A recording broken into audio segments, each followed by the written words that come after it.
Hey, I'm Amy McClelland, or her avatar at least. And I'm also a pianist, and I've taught piano for a lot of years, and I like to compose and do other things related to music.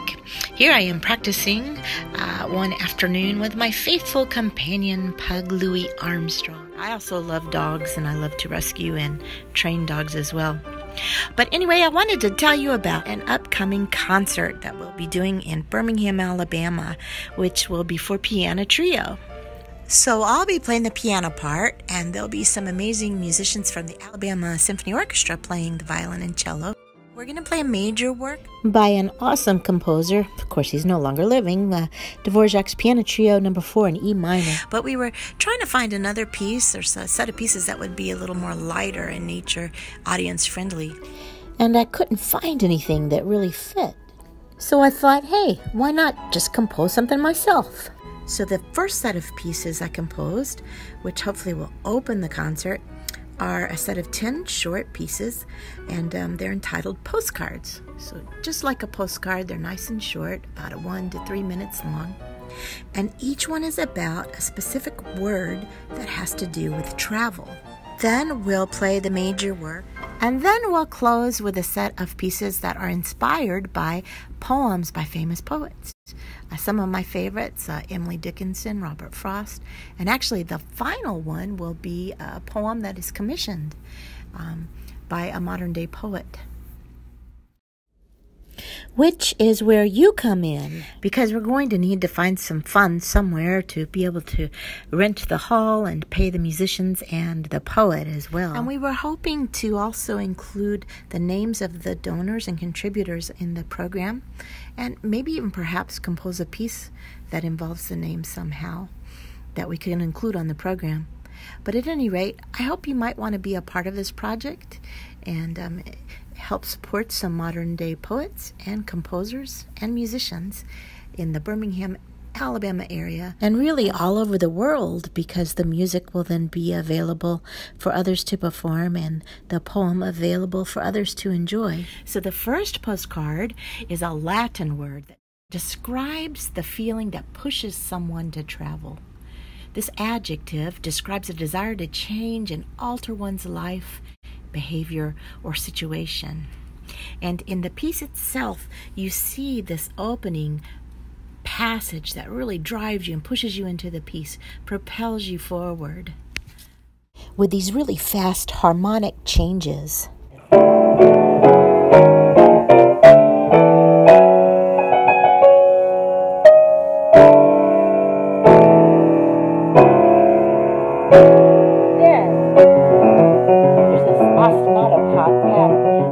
Repeating this perpetual motion kind of thing, like almost like a train, the wheels on a train going. And I also tried to kind of capture this frontier Americana sound with the harmonies. I love that chordal open harmony.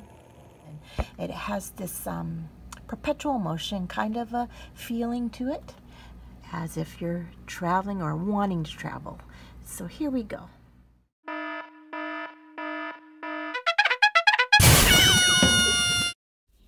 So I was going to say, if you could just imagine a pretty sound as you listen to this, bear in mind this is a computer program, and it doesn't really sound like a real violin. In fact, it sounds like a harmonica or a duck or something being killed. But anyway, imagine musical playing, expressive, beautiful tones, a Stradivarius, and some dynamics if you can. So when you're looking at this music score, the bottom two staffs here and here are the piano part. Then later on, when the violins come in and the cello, this line here will be the cello part, right here, and then this top one will be the violin.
So the second postcard is or saudade.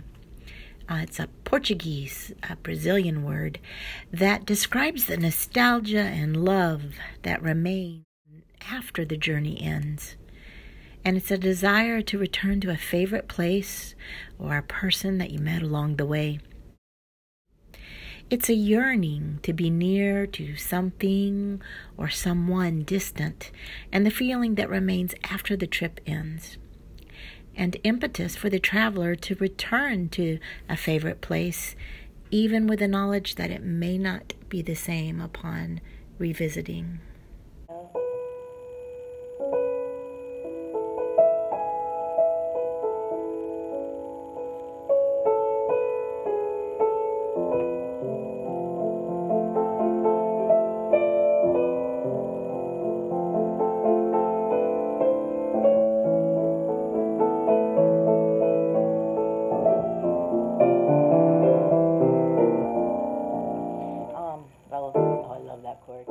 Later on, there's this little section where there's a prepared piano, so it kind of imitates the sound of the pizzicato cello. Maybe some flashcards. So these little teaching aid rubber things, just to mute the sound. Nothing that will hurt the piano, of course. But if I didn't have that in there, it would sound just like a regular vibrating pitch. So here is saudade.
Again, try to imagine rubato and a pretty sound and not this computer sound. So the third postcard, resfeber, is a Swedish word which describes the restless race of the traveler's heart before the journey begins, when anxiety and anticipation and thrill are all tangled up together.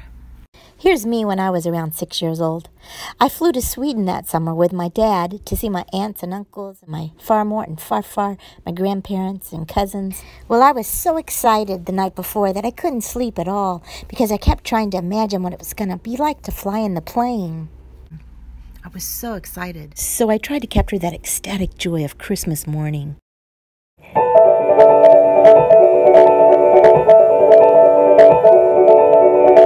Sparkle and the wonder.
meshi is the fourth postcard, and it's this wonderful Japanese word that describes that truly unique kind of stress that you experience when speaking in a foreign language, or that you can experience. Meshi literally means boiled rice, and yoko means horizontal. So putting them together, it means a meal eaten sideways. But if you listen closely, you'll hear snippets of Frere Jacques. But you'll hear it in a very distorted way, just like when you're in another country trying to figure out what they're saying. Like, are they doing Frere Jacques? And then meanwhile, these guys, the violin and cello, are going to hold this long note and try to hide their bow changes, so it just seems like one continuous sound. But sometimes you're going to hear this tune, Frere Jacques, like turned upside down, which reflects another aspect of this amazing, untranslatable word, this Japanese word. Because normally, or sometimes, their language is written vertically, whereas other languages are written horizontally.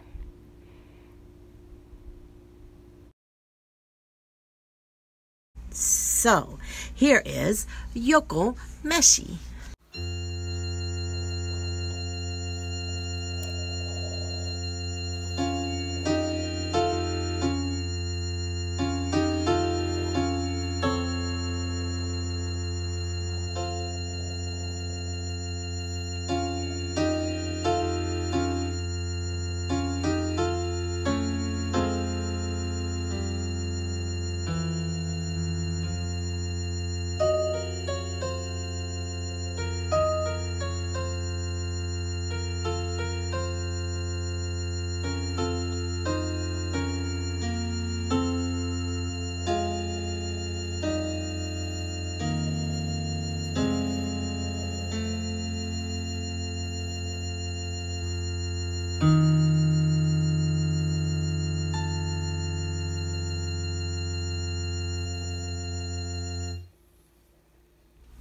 The fifth postcard is a German word.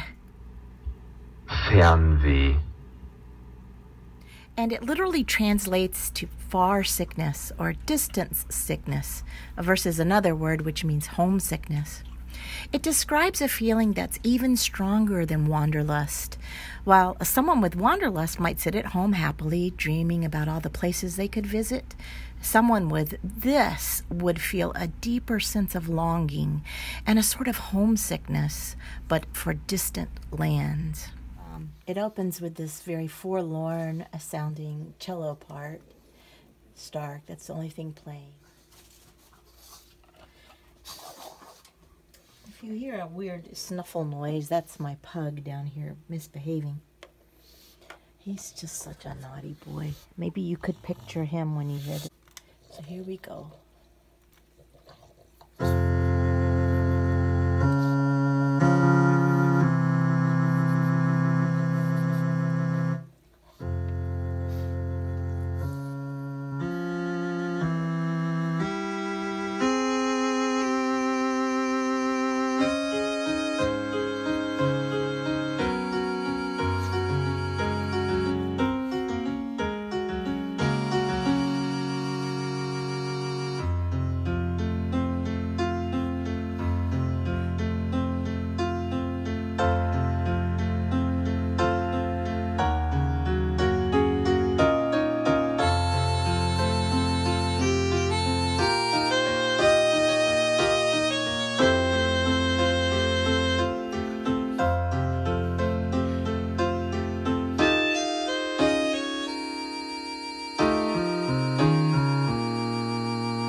It's really hard to try to get the dynamics to balance, but anyway, the piano was too soft there at the end.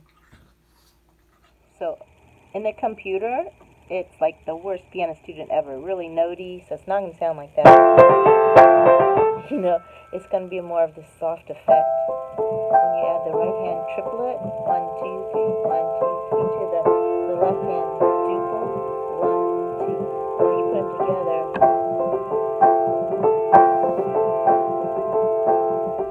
The sixth postcard is a French word that describes a chance encounter with something wonderful. Whether it's stumbling across a hidden back street, a quaint cafe, or connecting with a local, this French word describes those magical moments we experience in our journeys. There's a sleuth-like characteristic to it, suspenseful type character to the piece, because we're going to be exploring. Like that character in Garrison Keillor that they always did.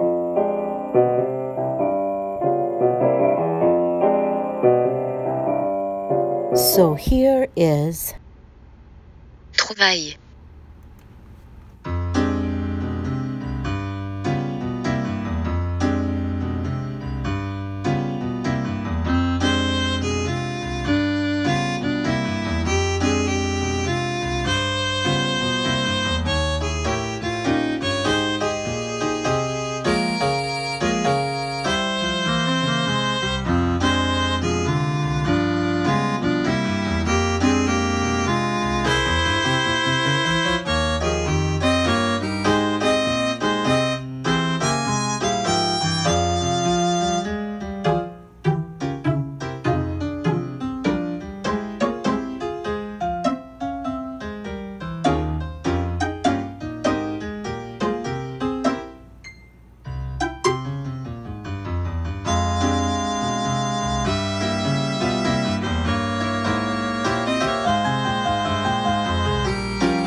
Any guesses as to how to pronounce this seventh postcard? This Swedish word? Anyone? Okay, even though my dad was Swedish, this totally calls for a Google opportunity. Here's what I found on the internet. Livsnjutare. Livsnjutare. Livsnjutare. Yeah, what he just said.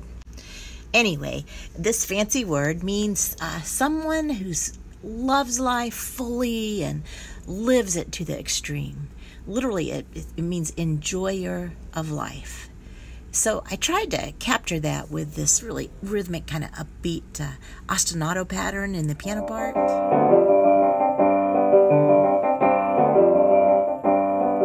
And then a little outburst of joy in the violin and cello. Real rhythmic. Little slides, portamentos that they can do. Doesn't sound like that. Also, there's a displacement of the beat. So, like if it's in 4/4, 1, 2, 3, 4, 1, 2, 3, 4, then you'll feel 1, 2, 3, 1, 2, 3, 1, 2, 1, 2, 3, 1, 2, 3, 1, 2 on top of that sometimes. So, like the left hand, 1, 2, 3, 4, 1, 2, and the right hand, 1, 2, 3, 1, 2, 3, 1, 2, 3, 1, 2, 3, 1, 2, 3. So together, really kind of gives it this jolly, energetic vibrance.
Have you ever danced the tango?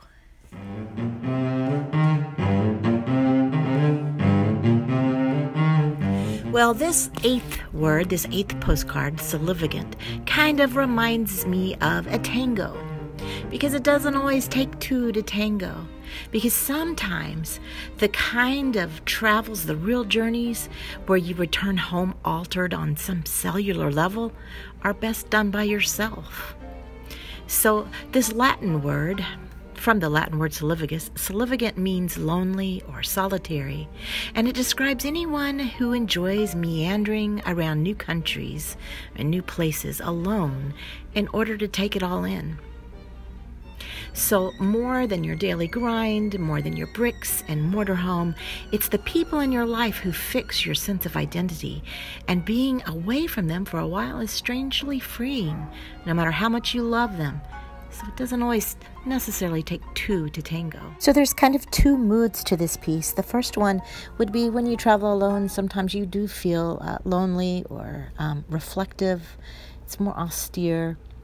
And then the second feeling, it gets a little faster at the end. It's pretty vibrant, where you smell everything, you taste everything, you savor everything in a way that you don't usually when you're with other people. This one's like an intro to a tango at the beginning.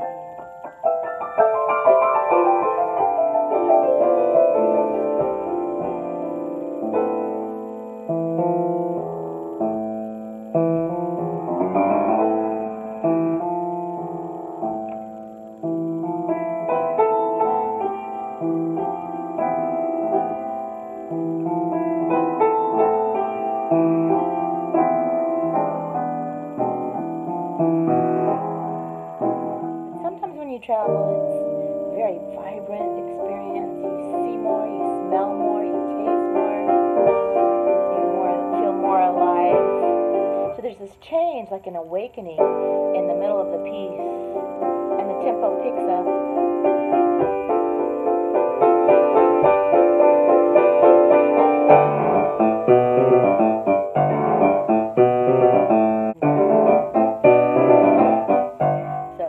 That picks up and it builds to this big, happy, joyous celebration at the end. This one's like an intro to a tango at the beginning.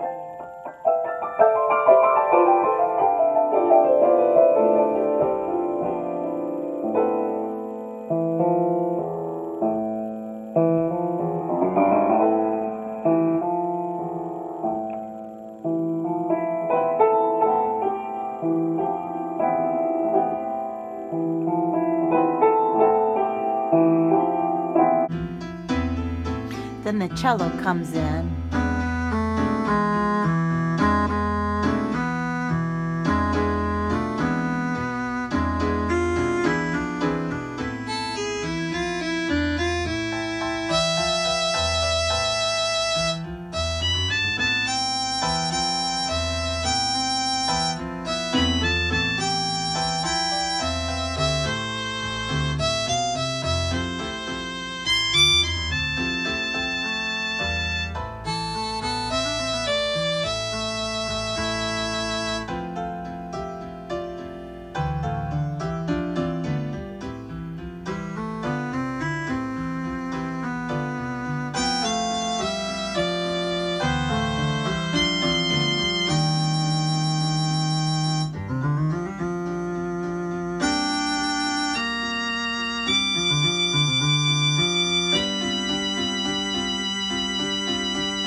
ever traveled somewhere and seen something that was so fascinating that you were awed to the point where your jaw dropped? It was like that for my husband and I when we first saw the fireworks at Epcot Center. Just amazing. And after a while, we were looking at it, and then we looked at each other, and we're sitting there with our mouths wide open. But this Latin word, numinous, describes an experience that makes you fearful yet fascinated, awed yet attracted. It's the powerful personal feeling of being overwhelmed and inspired, like if you have a numinous experience at Yosemite National Park, gazing up at El Capitan or at a towering black bear. So I tried to capture that magic sound of openness by having one hand really high and one really low. And then the open chords. Instead of having closed chords, they're opened up, so it's real expansive.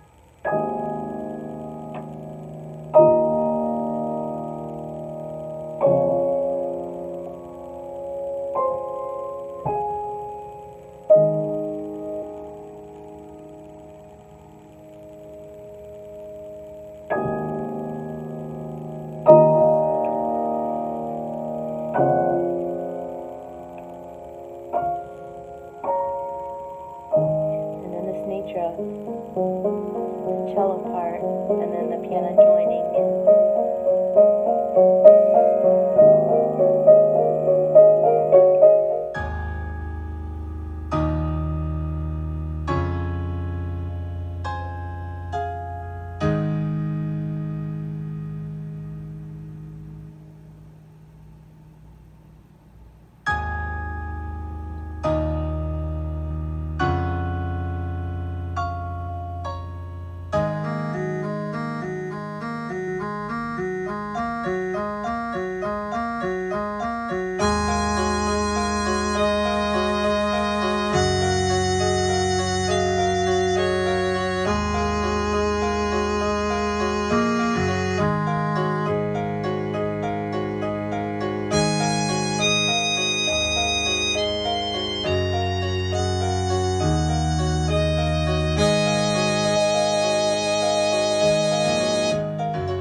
So you might have noticed the reference to one of my dad's favorite Swedish composers, Wilhelm Peterson Berger, at the end there.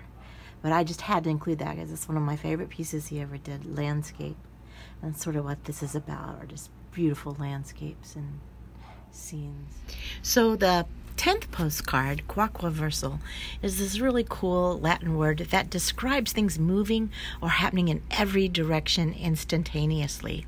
So we've taken the motives and the melodies from all the previous postcards and woven them together to kind of create this chaotic feeling, which, let's face it, we all have experienced when traveling.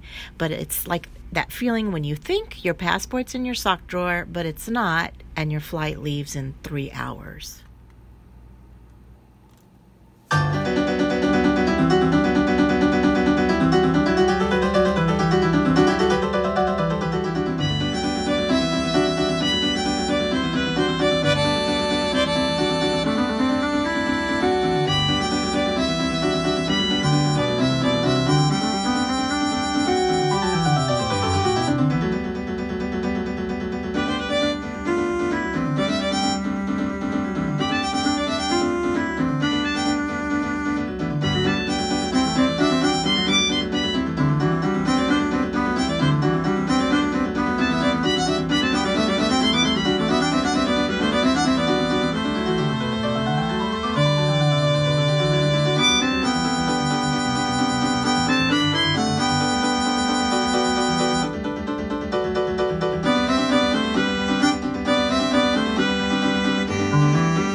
So then we do the amazing Piano Trio number 4 in E minor by Antonin Dvorak.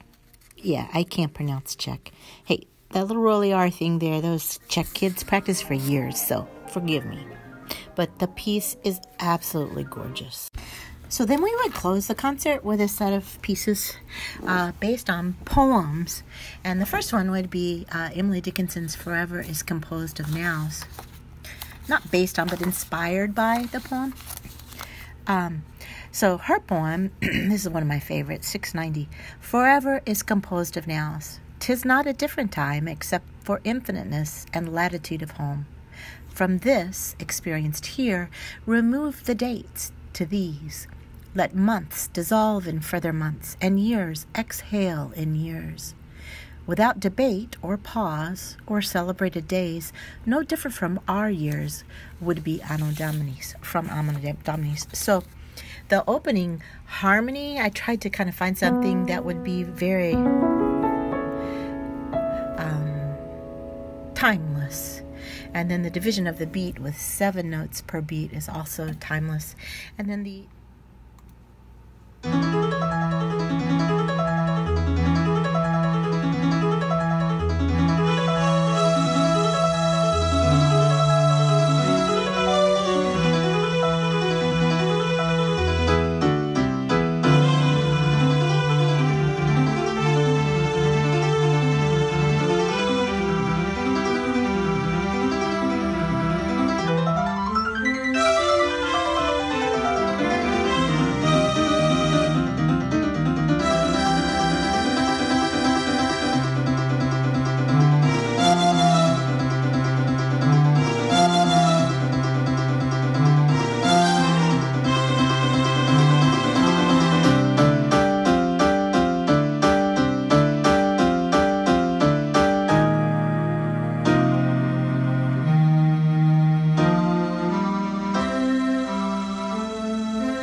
So the next poem, it is kind of a cheesy poem, but to me it's very powerful because it brings me to a place in my relationship with Christ that I might not normally be taken to.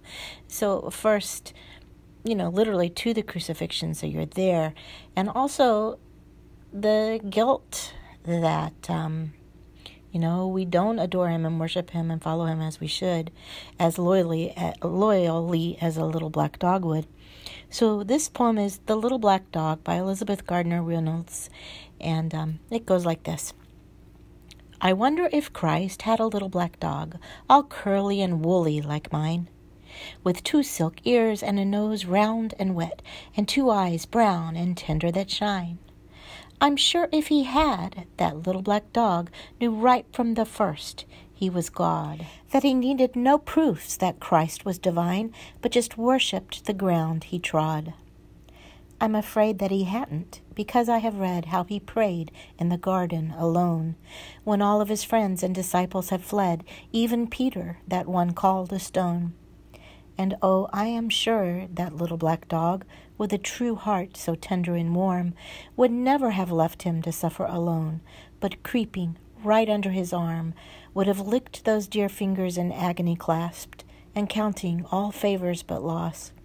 When they led him away, would have trotted behind, and followed him quite to the cross. So this one kind of follows along the poem as well, just like the last one. So in the beginning, it's this kind of little mixed meter depiction of the dog trotting along, and then in comes a more worshipful part where he's adoring Christ and they're praying maybe. And then it gets a little darker and the harmonies change. Pizzicattas enter, and we literally kind of enter into the scene of the crucifixion. Not kind of, this is supposed to be a depiction of that, a musical depiction. So I just hope the violinist is willing to do scratch tones, but just really ugly, horrible sounds there. And at the end, we take a little leave from the poem itself, but it's almost as if, the little black dog's left alone and like, okay, what do we do now? A little bit of a state of bewilderment.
So the third poem is pretty hardcore. I gave it a title of The Transforming Face, but it's based on the poem My Life Had Stood a Loaded Gun by Emily Dickinson.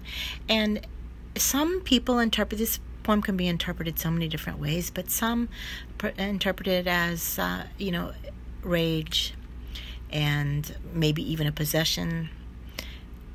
But it's dark. And that's the interpretation I kind of go with. So in the beginning, it's just pure outrage and it's the scariest thing you've ever faced. And then all of a sudden, and maybe you know someone like this. Actually, I personally do, and this piece is based on a real life story.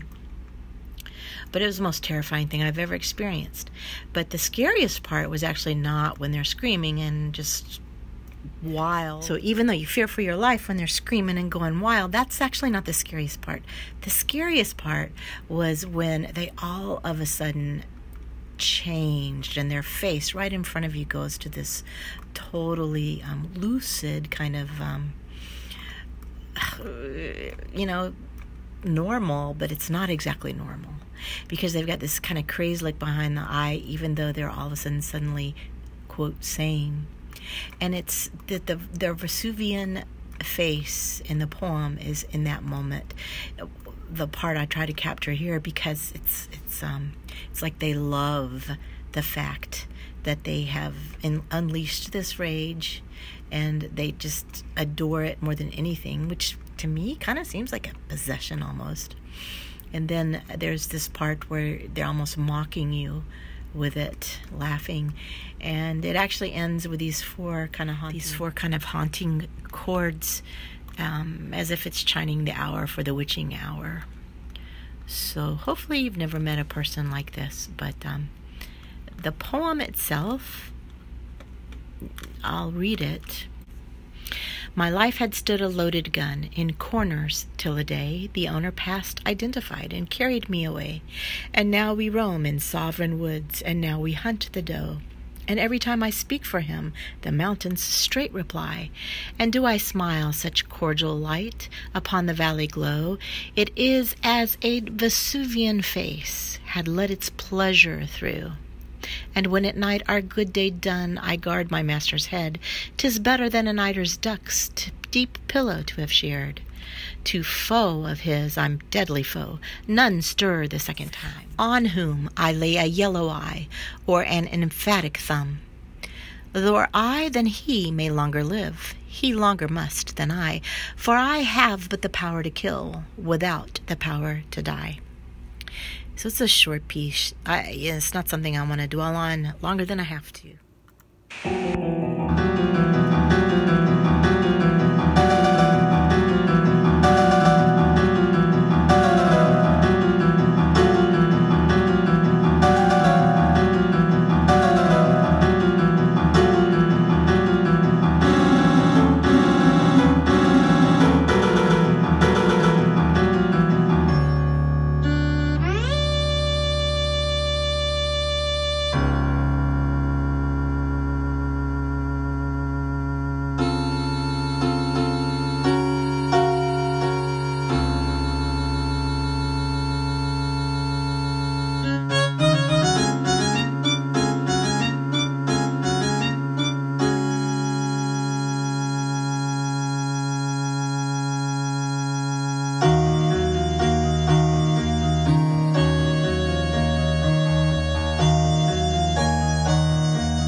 And then the next poem, a little lighter-hearted, The Sound of Trees by Robert Frost.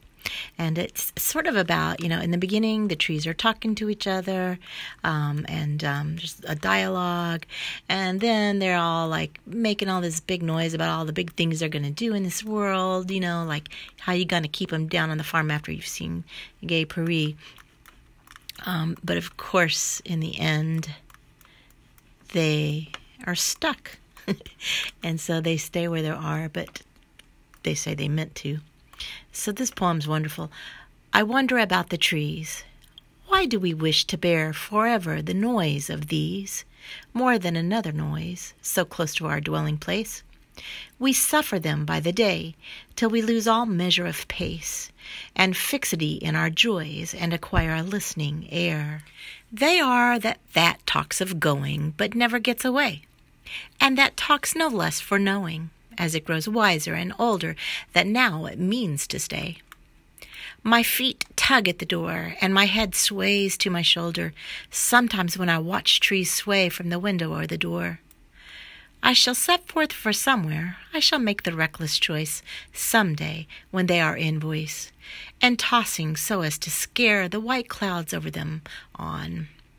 I shall have less to say, but I shall be gone.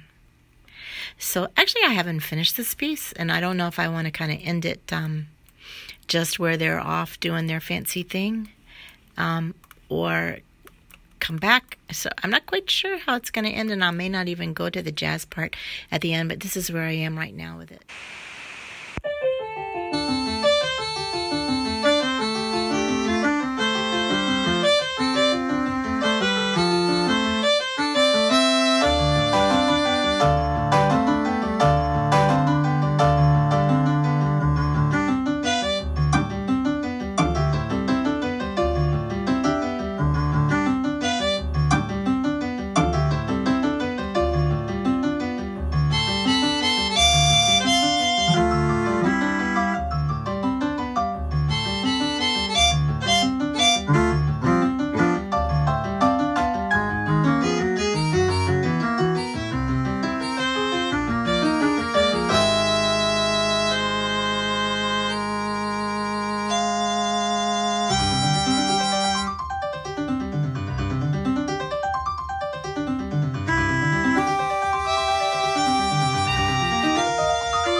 We'll see where it goes. It's pretty groovy, man, and we're even going to have a conga player for this one, so I think it'll be a lot of fun.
So thanks for listening to this, and I hope maybe I brought you on some fun travels and you heard some cool sounds you like.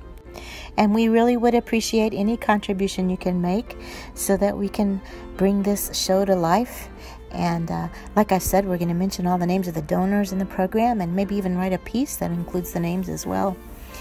So if you let us know your contact info, we can also let you know when the performance date is. But we really appreciate this. And thanks for traveling along.